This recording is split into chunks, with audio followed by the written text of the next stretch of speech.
All right, so for these multiple choice problems, I was looking for, let's see here. Let R of t be the rate at which water drains from a tank and t be the number of minutes elapsed.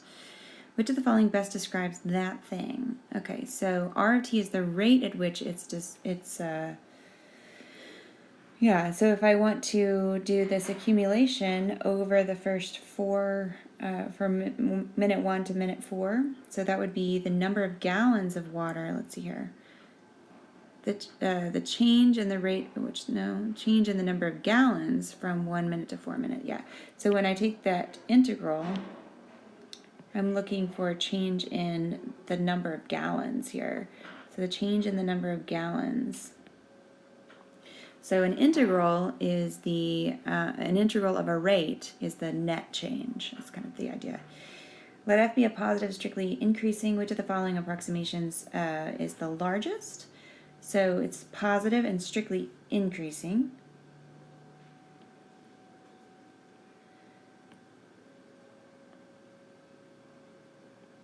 So if it's strictly increasing like that, I know that R4 should be, so we're going from 2 to 4. So I know that R4 will be a right-hand sum, will be an overestimate, right? The left-hand sum would be an underestimate. And the midpoint would probably be,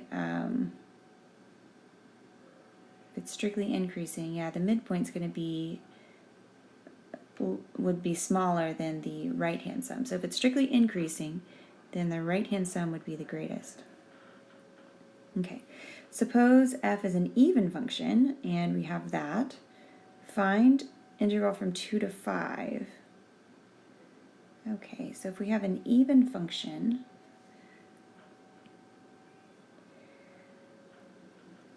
so an even function is,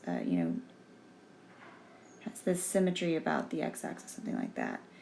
So the integral from negative 2 to 2 is 6, and the integral from 0 to 5 is, negative 5 to 5 is 14.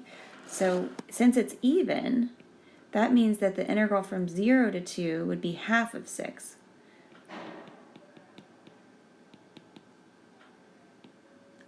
And the integral from 0 to 5 would be half of 14.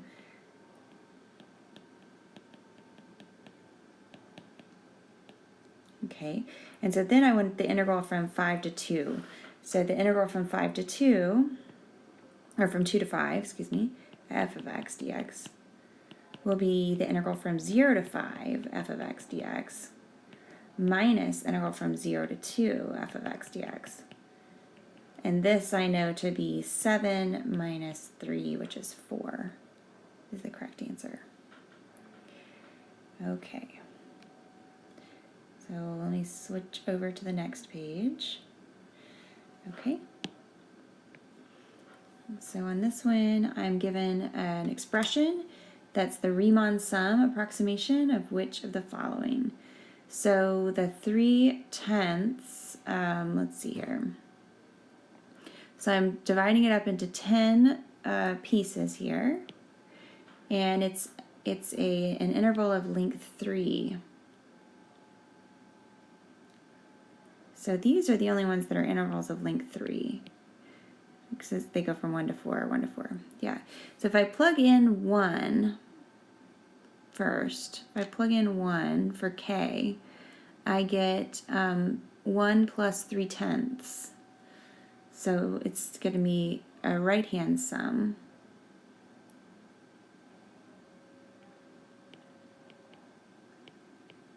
So this is 1, and this is 1 plus 3/10, and then so on. And if I plug in 10 there, I get 1 plus 3, which is 4. So my starting point is at 1, and my ending point is at 4. So it's one of those two. And my distance here is 3/10. So that's my distance of each of these intervals. And then the height is going to be given by plugging into a function. So this is what I'm plugging into a function. So the function is x cubed. So the answer is this one. So it's so when I take the areas of all these rectangles, it's going to be the width, which is the 3/10. Each of these have width 3/10, times the height, which is what I get when I plug this x value into the function x cubed. And then my starting point is 1, and my ending point is at 4. Okay, so this graph of the function is below. Compare the values of f prime of pi over 6. Okay, so f prime of pi over 6 is going to be the derivative there. I know that to be positive. So I can write f prime of pi over 6 is positive. Okay, what's the next one? F double prime of pi over 2. So f double prime deals with the concavity. That's concave down there. So I know f double prime of pi over 2 is negative. Okay, what about f of pi over 2 minus f of pi over 6 over pi over 2 minus pi over 6? That's going to be the slope of this line here, right? And I know that to be also positive, but smaller than that one. So, so I can say that this thing is also positive, but it's smaller than f prime of pi over 6. So f of pi over 2 minus f of pi over 6 over pi over 2 minus pi over 6 is positive, but smaller than f prime of pi over 6. Okay, and then what about the integral from 0 to 2 pi of this function? I can see that that would be the interval from here, the integral from here to here. I'll have this area plus that area, and that's going to be equal to 0. Okay, so let's order them then. I want to do the negative one first. So the negative one is f double prime of pi over 2. And then the smaller of the two positive ones. So f of pi over 2 minus f of pi over 6 over pi over 2 minus pi over 6. And then the next one will be the next positive one, which is f prime of pi over 6. And then the next one will be oh wait, I want to do the 0 one. Excuse me. So let me erase this. So okay, so the one that's equal to 0 is that integral. And then the negative one is f double prime f double prime of pi over 2. Okay, so that one's negative, that one's 0, negative 0, positive, but not as big as that one. Okay, so that's the ordering. So let's see which one works. I think it's this one, D.